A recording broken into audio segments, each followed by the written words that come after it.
All of the opinions expressed on this show are those of the hosts or guests and do not necessarily express the views of Pagan Pathways Temple or its affiliates. Welcome to PPT Presents, episode 37. Thank you for listening. Today on PPT Presents we have It Makes You Think with Cynthia Day and Fir. Today they'll be talking about Thanksgiving myths. After that, we have Conversation Corner with Dianna Gladstone. She will be talking about name-calling. After that, we have Steve Dunne, our Norse nurse, with Runecasting. Thank you so much for listening and have a wonderful rest of your week. And now it's time for It Makes You Think by Cynthia Day. Subjects that are sufficiently complicated enough to give one pause, just enough to make you think. Hi, and welcome to It Makes You Think. This is Cynthia Day and my friend Fir. Say hi, Fir. Hi, Fir. And we are doing our podcast today on Thanksgiving, Bust a Myth.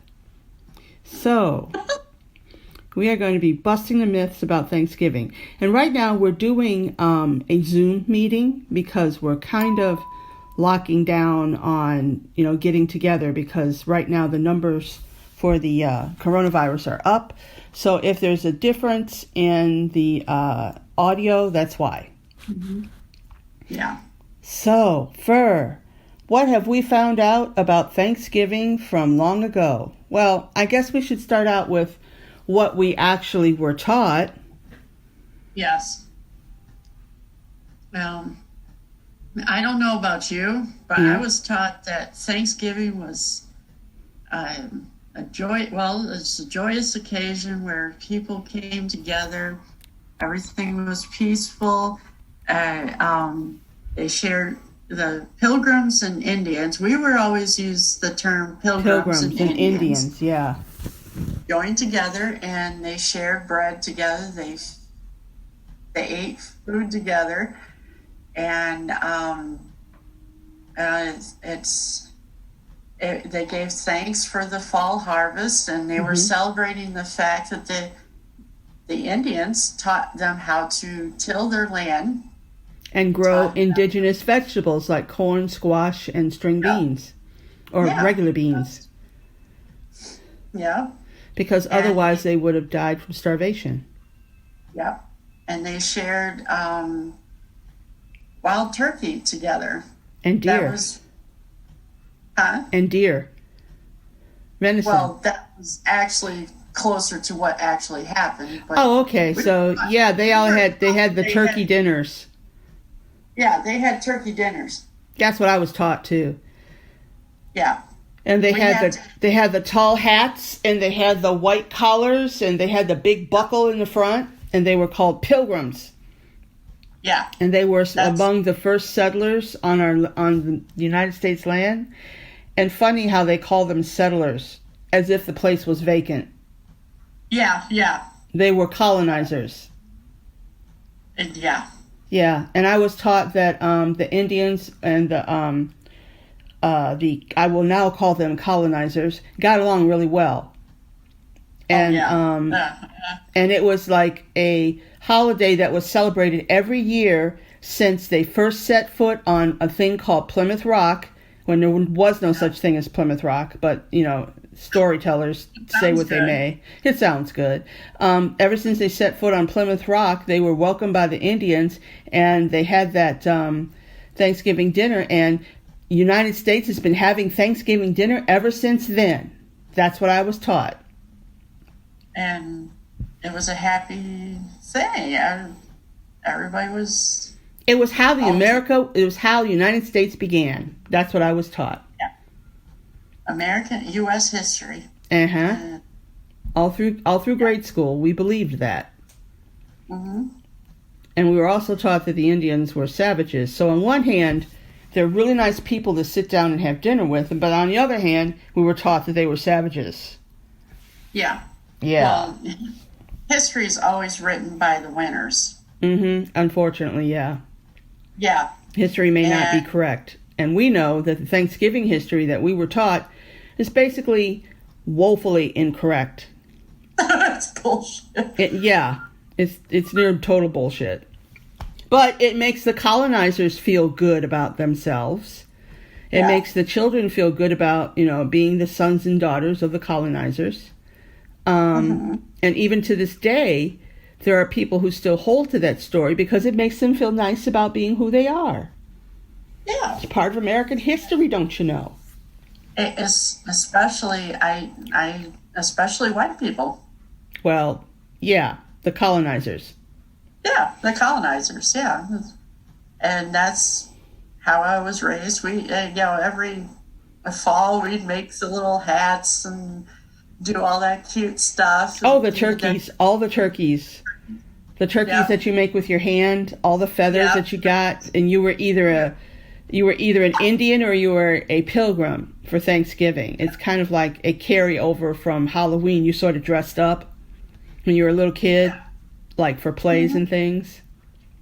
Man. Well, it makes for happy memories from when I was a little girl, but as I grew up, I understood that was a bull-faced lie. Yeah. So what did we find out? Actually, the supposed date, 1621. What were you saying about that? That was supposedly the first year that they had the dinner, or the actual year that they had the dinner together. Mm-hmm. I've seen a lot of different accounts of what happened. There were some accounts where they claimed that they invited the Native Americans, but they never showed. Yeah. There were accounts that there was a 3-day long feast. And, actually, it was supposedly after there was a treaty between the two parties, between the colonists and the Native Americans. And I can't pronounce the name of the tribe that is... Wampanoag. Wampanoag? No, yeah, Wampanoag. Yeah, what she said. And, one of their main speakerheads, Squanto, he worked as a translator because he knew the English language. Right, because he was taken to Britain as a slave when he was a little kid, and he learned English there. And then somehow he made his way back to the Americas. Mm-hmm. And it might have been that they just brought him along as a translator. That's true. That could be. Yeah. And his real name was, what was his real name? Tusquaman? Yeah, that was what the white people called him, Squanto. Yeah, it was Tisquantum was his real name, but the white folks called him Squanto. Or shall I say, the colonizers. Yeah, whatever. But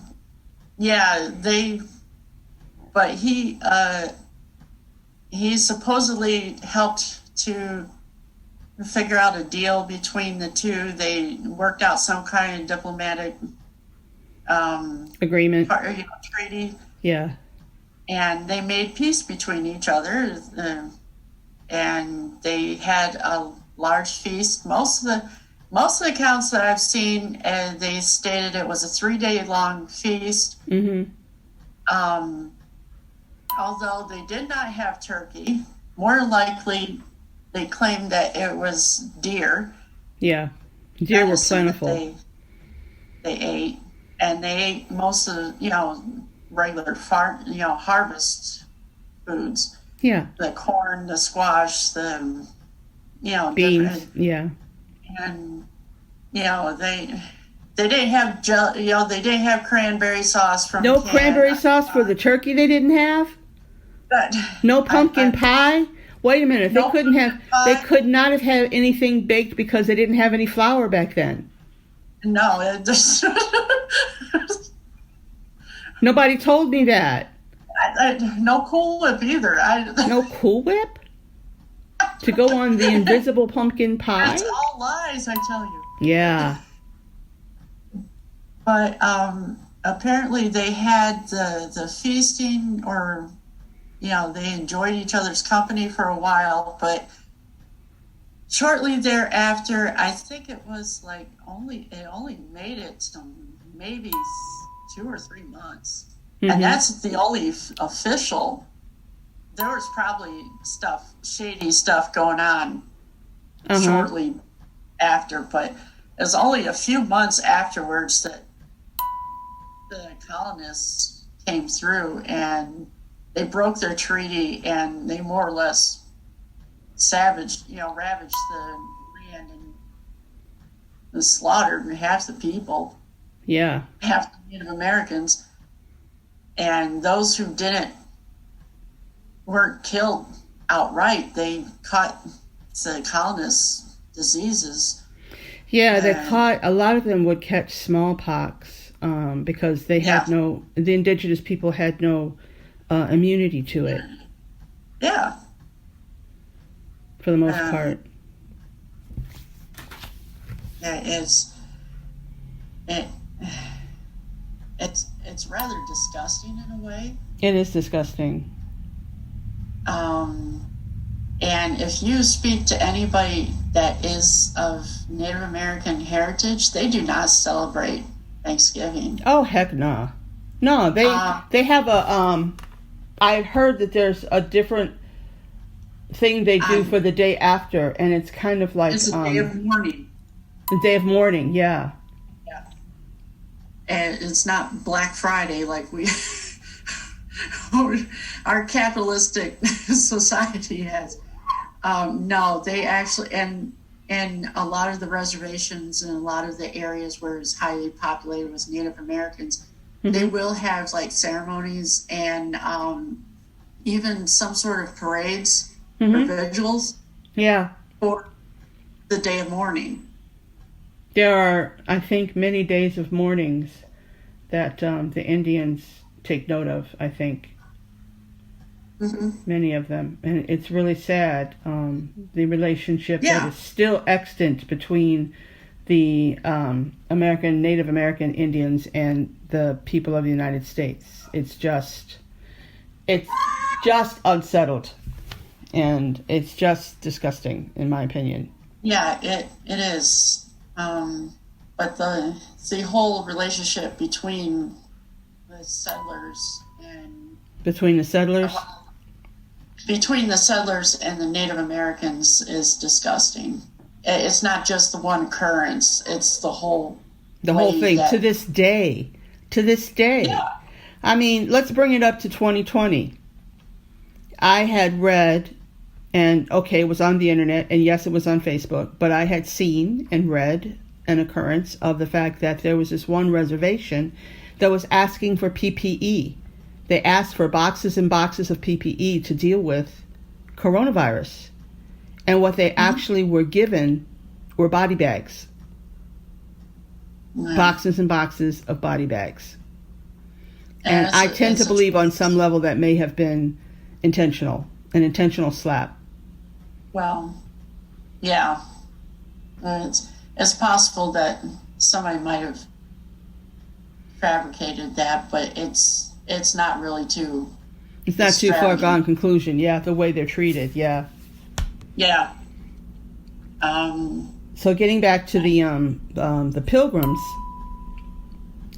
The so-called Pilgrims. Yeah, they were actually Protestants. They were protesting the Catholic Church in Britain, in England. Yeah, they were separatists. They were called separatists, yeah.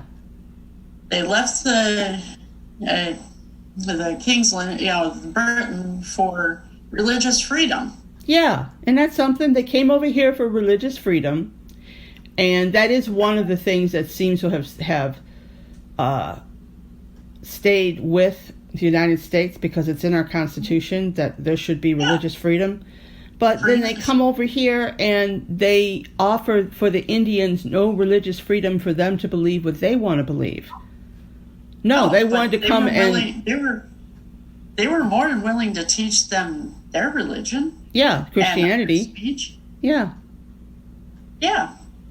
And there was no peace. Yeah. And they would just step on them. Because they're savages. They live different. They have a different way of living than quote unquote civilized people Yeah. And they live. It's because they're tribal. They're different. Totally different way of thinking. And civilized people don't go around killing other people just because they're different. Because they're different. No, yeah. you relish the diversity if you're civilized. So these colonizers, they were called Puritans, like by somebody in, I think it was 1850 or something like that. The name Puritan sort of stuck. Yeah.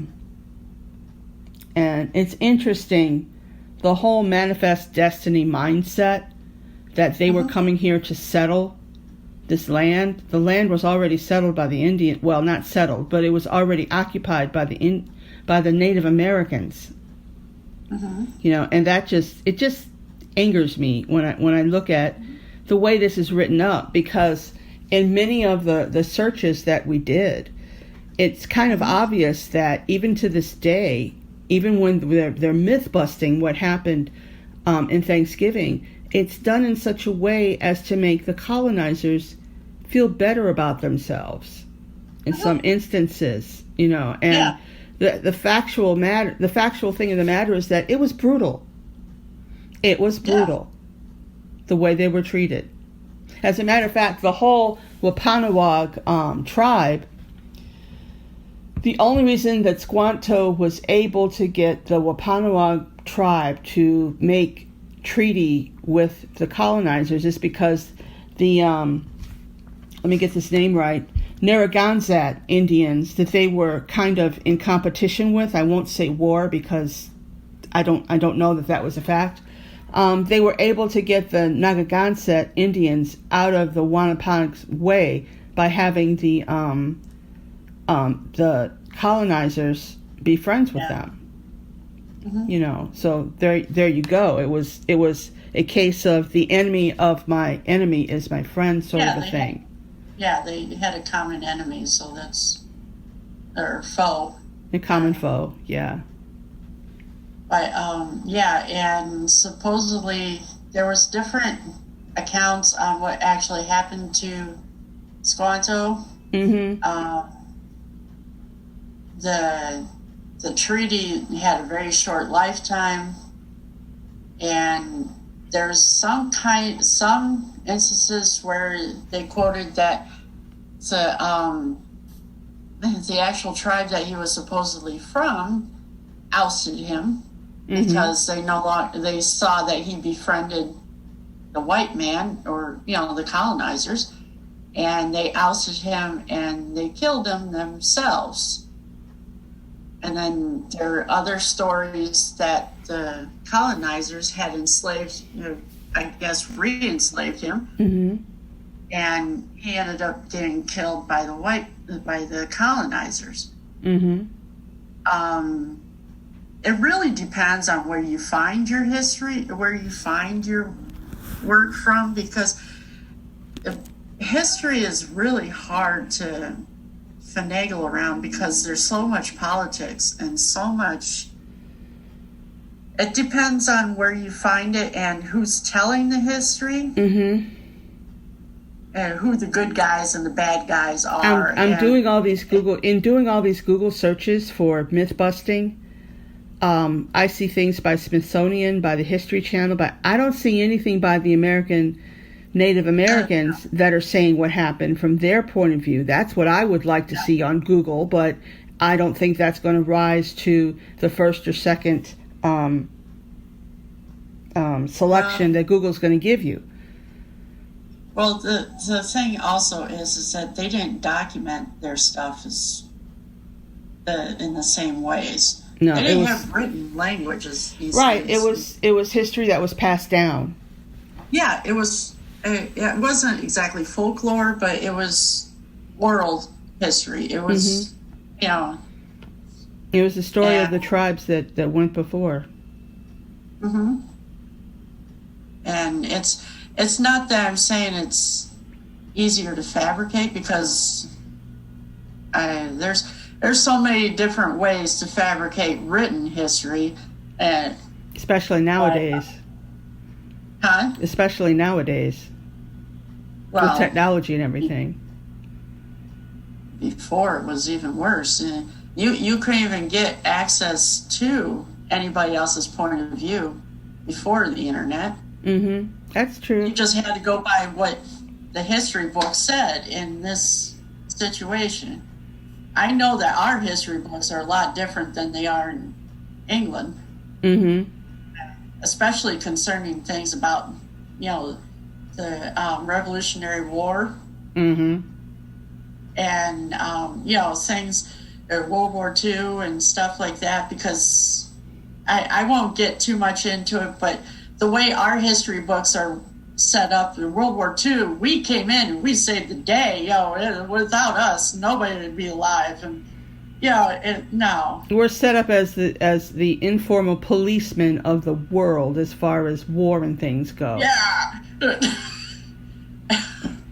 I'm sorry. And all the little countries that we helped, or quote in quote helped, are supposedly cheerleaders to everything that we do. And it's just, and there's it. I really do believe that it came from part of that manifest destiny kind of concept that there are people who still kind of follow manifest destiny, especially people that are white supremacists. I think they still have some of that in there. Yeah. And God bless America. This is the best country on earth. And that's the way I was raised, and that's how a lot of people I know. It's propaganda. It's propaganda. It's not actual history. Wrong with loving your heritage or loving where you come from, but know the truth. You need to know the truth. To believe that you're the best out there, and nothing else. It's gaslighting, more or less, to believe that nobody else can be better than you, and to believe that nobody else can have a right other than you. Mm-hmm. That you're right all the time because you're America, and what we say. Yeah, it's rather narcissistic. It is narcissistic. Yeah, it is. Talk about having a big head. Ugh. So it's still going on today, and it's just we're starting to shy a little bit away from it, but with this recent presidency, it really shone through. It's shown its ugly head. Oh yeah, or what I like to call the ugly underbelly of America that is still there. It's still there. Yeah. People who are against diversity, they actually have a term called forced diversity. Doesn't that just get your goat? I mean, the very thought. I mean, diversity is what diversity is. The entire world is diverse.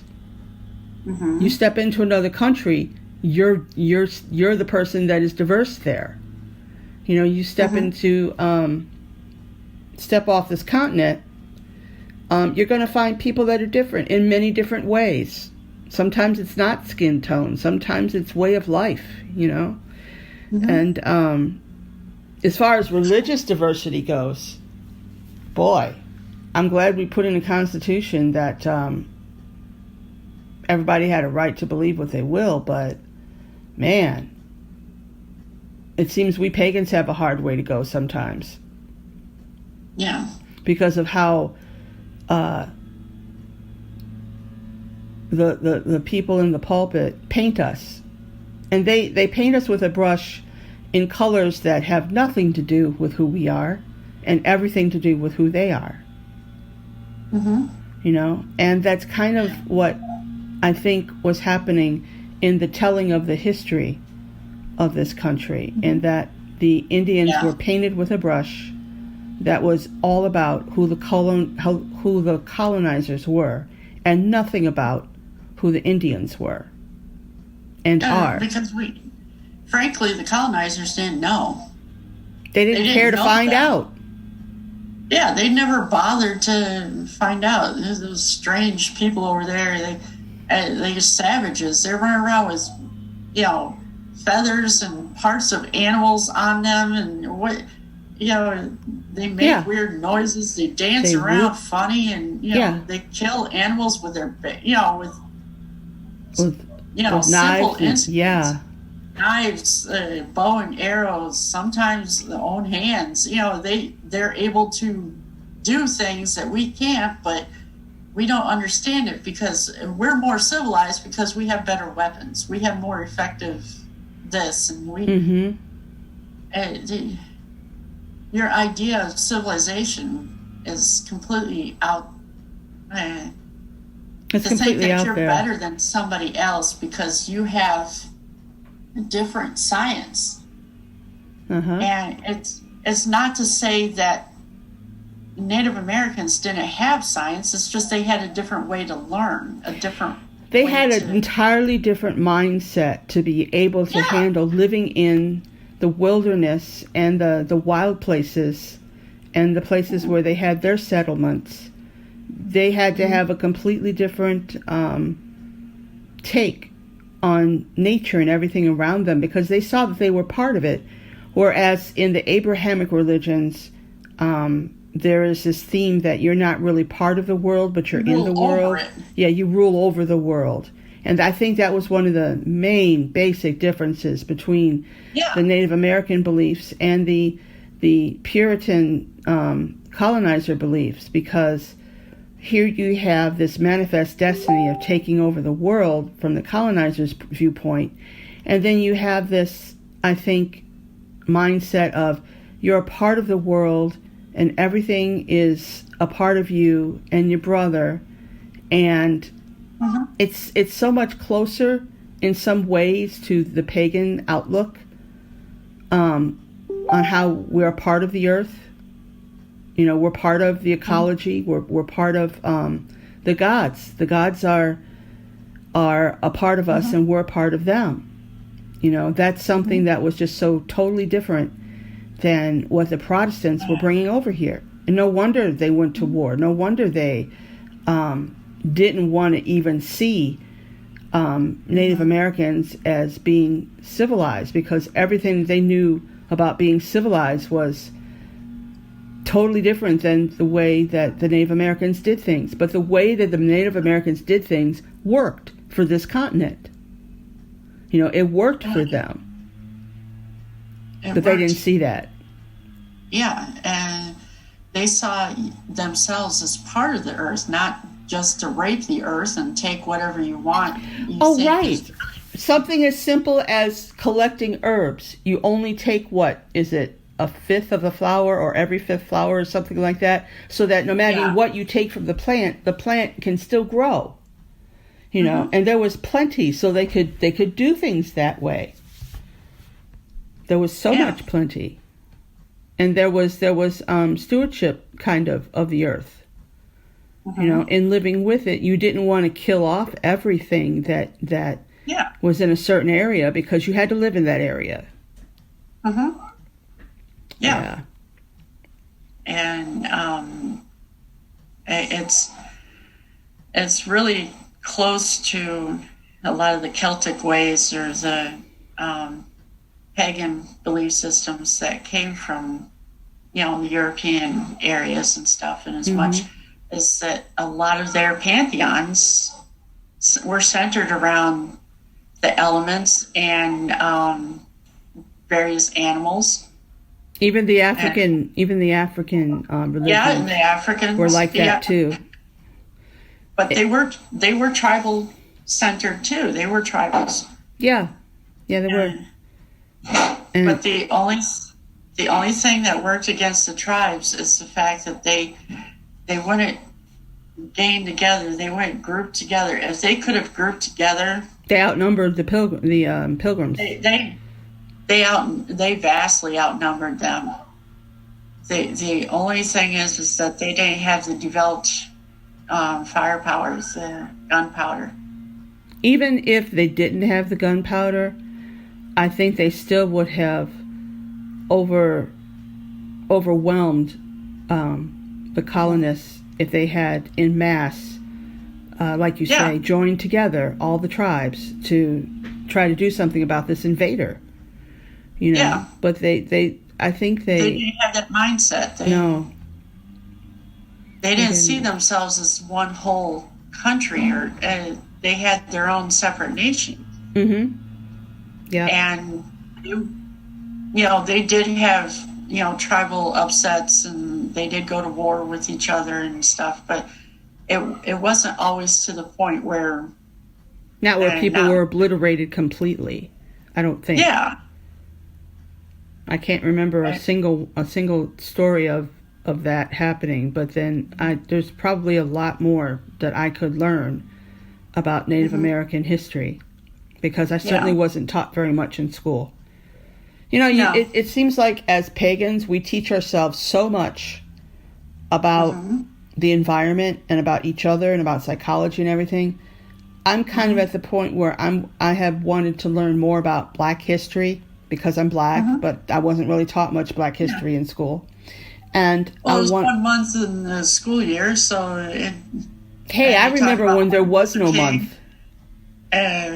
Fir, I'm old enough to remember when there was no February. That was oh wow. Yeah. That was relatively new.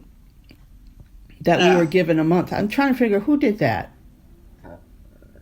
I don't know. It was probably in the 70s. Yeah. More than likely. I'm thinking Nixon or Kennedy or somebody. Probably after civil rights movement. Yeah, I would think so. Yeah, probably. I'll have to look it up and find out.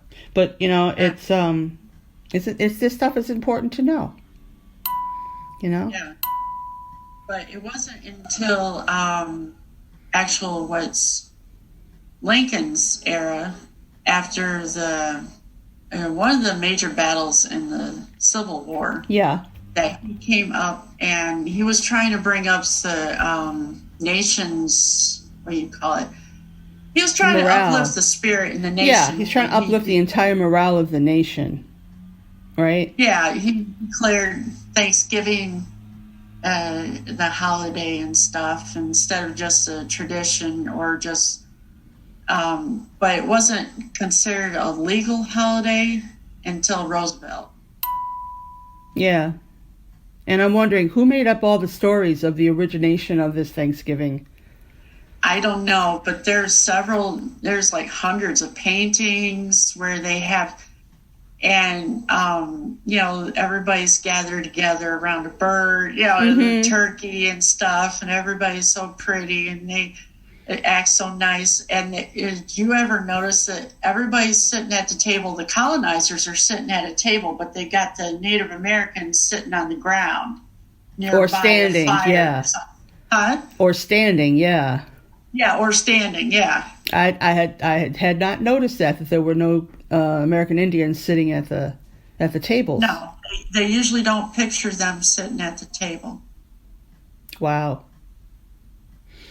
And it's like nonverbals. You can really see we're the civilized ones. We're pretty. We're sitting there acting all polite and stuff. We have etiquette. We're the ones with the eating utensils. Yeah. And the they plates. got a drumstick in their hand. Yeah. I can't think of a better way to eat a drumstick than with your hand, because trying to eat it with a knife and fork is hard. You've been to Renfest. Half the people in Renfest have a turkey leg, and that is the best way to eat one. In your fist. Yes. Yep. But yeah, it's the way that they're portrayed. But yeah, and especially if you would have thought about it, somebody did point out in one of their research, there probably wasn't any women at this feast. Yeah. The women were serving. The women served and made the food. They weren't eating. They weren't eating.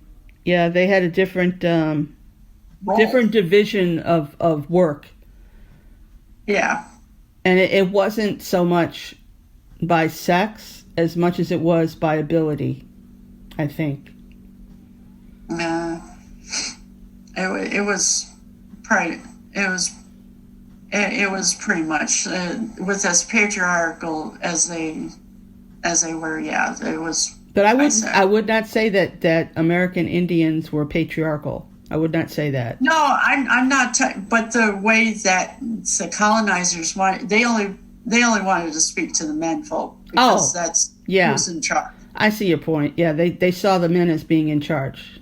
They would not understand the women having as much say in what goes on as the men. No, and that's why they ran into a lot of problems with different tribes that they are matriarchal. Mm-hmm. Because women weren't seen as anything to have any opinion. Why should you have an opinion? Why should you have any say in anything? You're just a woman. And no, they would have. The colonizers would have felt that way, yeah. Yeah, that was totally religiously inspired by the Abrahamic religions. This woman in a one down position thing. Yeah. Oh boy, I'm so glad we don't have that in paganism. No. I'm so glad we see each other as equals. I'm so glad. Well, I can't think of anything else, the myths that we could bust about Thanksgiving. Can you? Have you stumbled upon anything that just was like really interesting? Well, the foods weren't the foods we thought. The people weren't the people we thought. The animals weren't the animals we thought. They did not have turkeys. You know how hard it is to find a turkey and kill it? Turkeys have attitudes, Deer, they're easy. Turkeys are mean, yeah. Deer will, there's so many of them you can shake a stick and get one, at least back then. But there's so much that we were taught that was just wrong or glossed over certain aspects. And I'm sure there's more of American history we could delve into where that is the case. Mm-hmm. And I still swear the best recollection of that is when the Addams Family clip. I Addams Family Values, number 2. Yeah, values, yeah. Yeah, and Wednesday dressed up as an Indian. And what did she do? She burned down the village or something. She tried to burn down the whole stage. The whole stage. Yeah. And she gave the lecture. I love that lecture. I'm going to have to pull that up again sometime. That was so funny. And it was all true. It was all true. And the people in the audience were just aghast. But what could they say? They wanted to hear the cookie cutter, the whitewashed version, that we grew up with. The one that makes them feel good. Yeah. Yeah. And no, she's decades of genocide. Yeah. It was. I thought that was so hilarious because it was right. It was so right.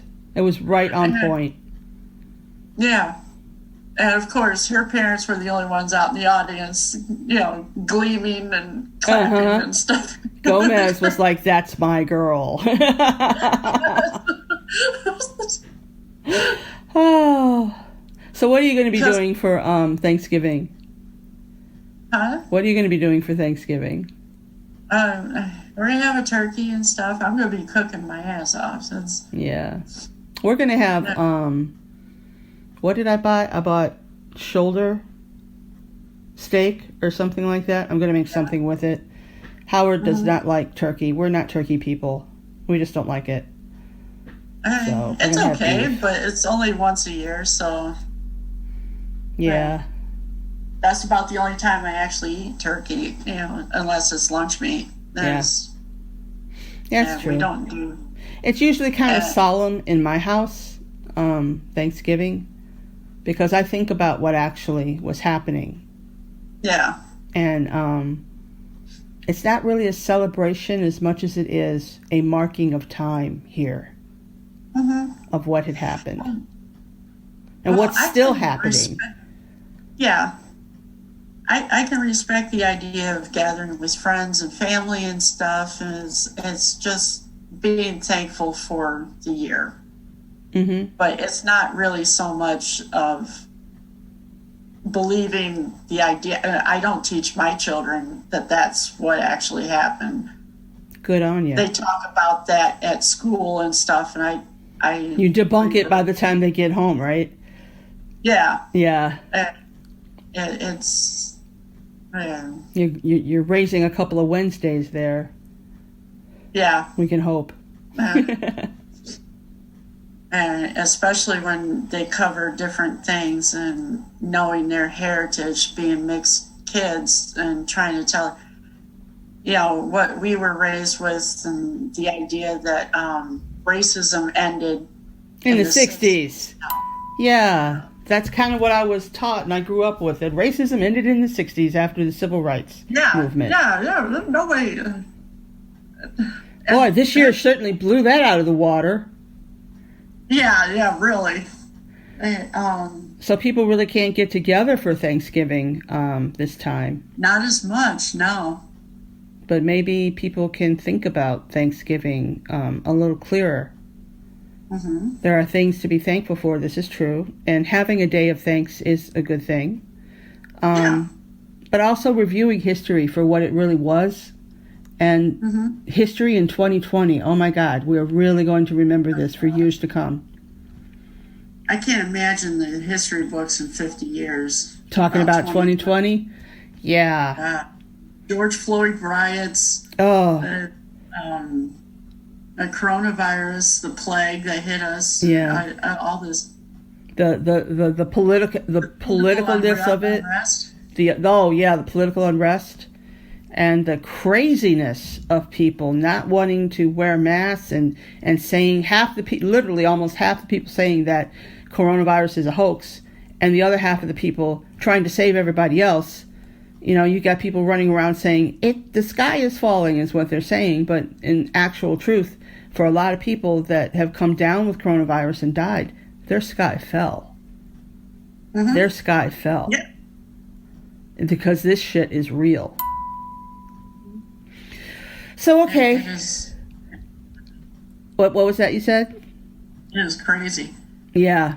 It's all so crazy. Yeah.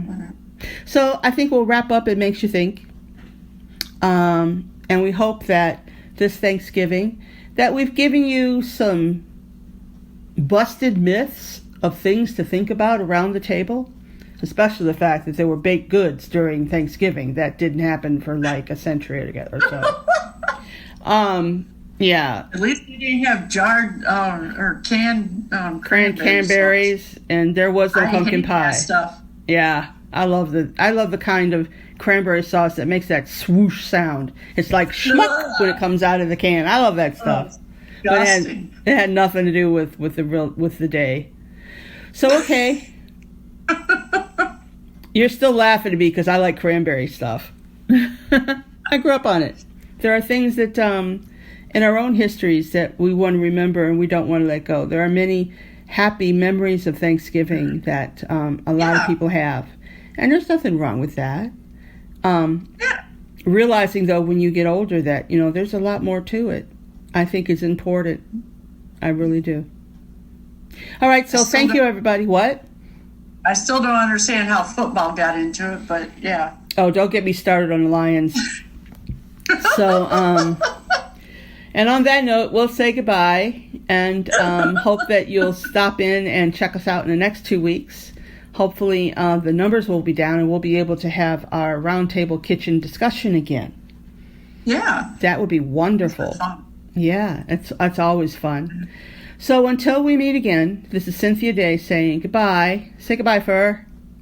Goodbye, Fir. And we will talk to you again in about 2 weeks. And however you have it, however you celebrate it, or however you mark the time, have a happy Thanksgiving. And we'll see you later. Bye now. Bye. And now it's time for Conversation Corner with the Gladstones, here on PPT Presents. Hi, this is Dianna Gladstone, and welcome to what normally would be a Conversation Corner. Today, instead of a Conversation Corner, you're going to hear a bit of a monologue. There's been something that's really been bugging me lately that I wanted to address with the pagan community. The other day on PPT's Facebook page, someone put a very derogatory post about other temple members and called them warlocks. Now, typically warlocks in the mundane world has been used as a word to describe male witch. It's typically not necessarily been considered a derogatory term, and I know several male practitioners of the craft that choose to call themselves warlock. But yet, this person chooses to use warlock as a very derogatory term, as someone, meaning someone of pure evil. And I know they meant this because the people they were describing were females, so clearly they were not just simply meaning to describe a male practitioner of the craft. And so that got me to thinking about how often we, as humans, use terms that other people may take pride in as derogatory statements. For example, when my daughter was younger and in band camp, in marching band, there were several young men in her marching band that would get me so mad because somebody would do something and they would go, "That's so gay." And it would piss me off. And mind you, at the time, I was very much a very straight woman. I had not realized I was gay yet. I was with a guy, happily with a guy, engaged to a guy. However, still, that use of that term really bothered me, and I would always correct them anytime they said that. It's there's many other times when people have done that where, they've said witch as if it was a derogatory term. In fact, if you look historically, the term pagan, back when it was first being used, was the equivalent of country bumpkin. You were called a pagan or a heathen if you were not in the in crowd and taking part of the new religion, the new central religion. If you still clung to the old ways, then you were considered, it was basically the equivalent of calling somebody a redneck. So I want to talk, and I want the pagan community to really think about how we use terms and how we misappropriate terms. We talk a bit about, the misappropriation of other people's magical practices,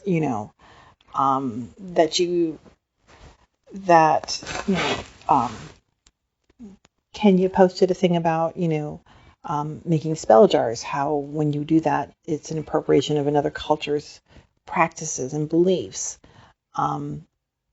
Lady Dame has talked about it, in terms of making dream catchers or using other Hindu symbols or indigenous people, Native American people's symbols or things like that. That, there are many people walking around with pentagrams or triquetras or, owls, other symbols that to us represent connection to our gods, simply because they think it looks cool. And how that can be bothersome or offensive. And for me, the same happens with terminology. This person in question used the word warlocks. I would feel just as offended had they said, well, they must be Satanists, because, that implies that all Satanists are bad people.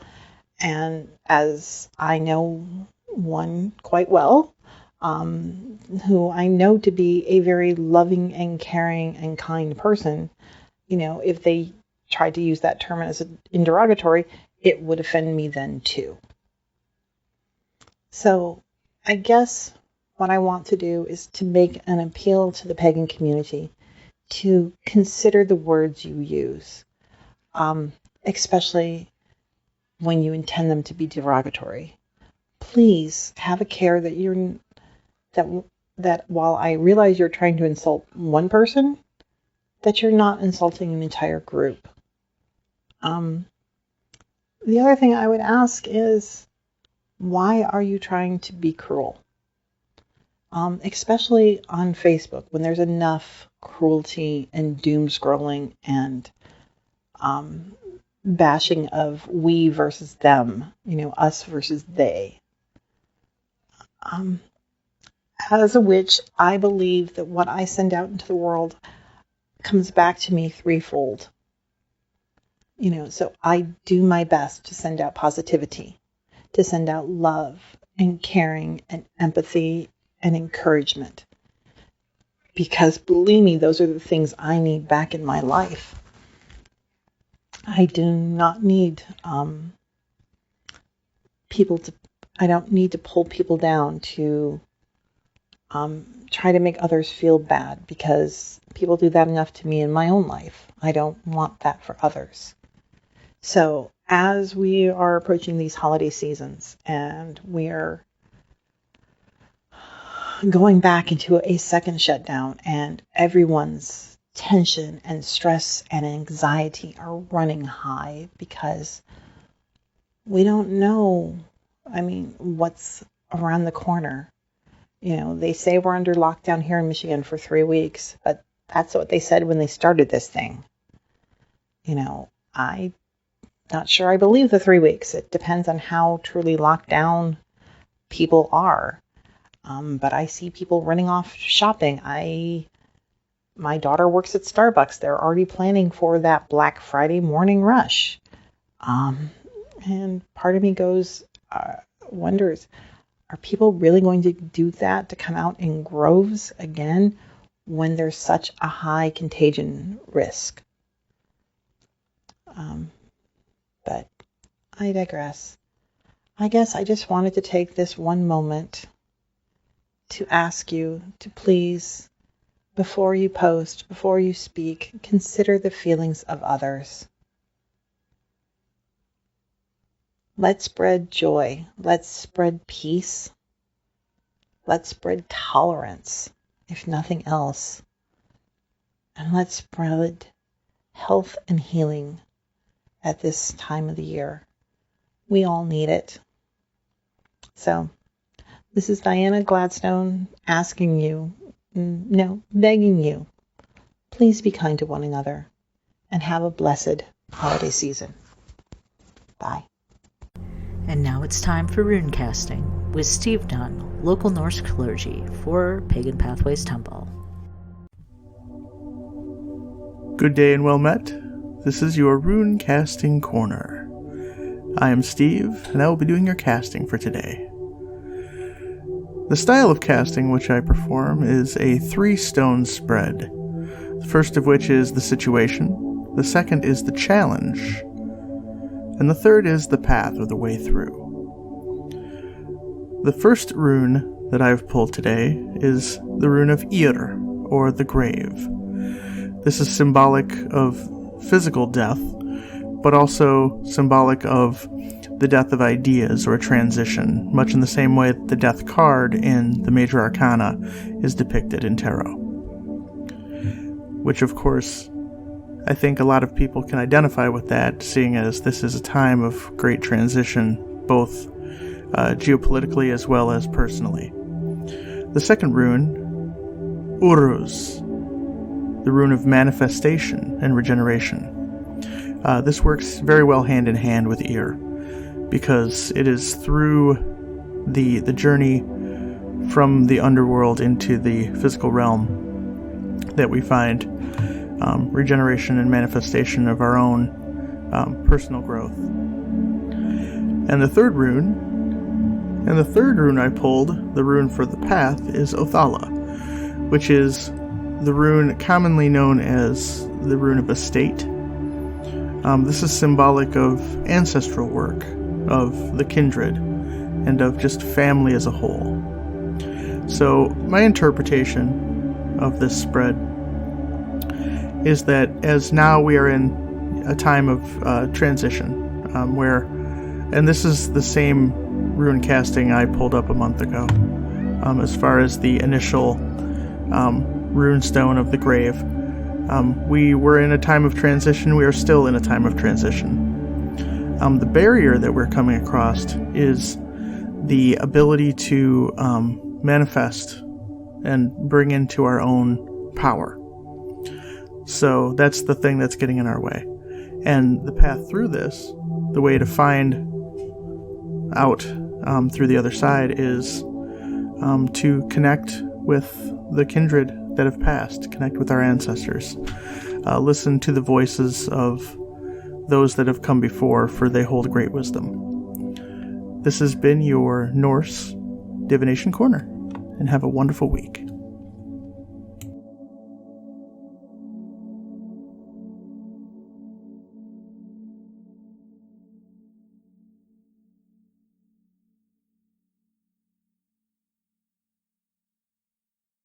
This episode of PPT Presents is brought to you by Pagan Pathways Temple. Pagan Pathways Temple is a 501c3 out of beautiful Madison Heights, Michigan. We offer classes, both online and in person, community outreach, ritual space, and a library available to our members. To find out more, or to become a member, please go to paganpathwaystemple.org or patreon.com/paganpathwaystemple. Pagan Pathways Temple, growing in the old ways where all paths are open. PPT Presents is brought to you by TechWitch Detroit. TechWitch Detroit is a mobile IT service who will come to you when you need them. We offer remote services, hands-on services, and consultation services so that you don't have to spend your valuable time Googling computer headaches. Please visit us on the web at techwitchdetroit.com or on Facebook at facebook.com/DTheTechWitch. Links will be available in the description. TechWitch Detroit, we can help.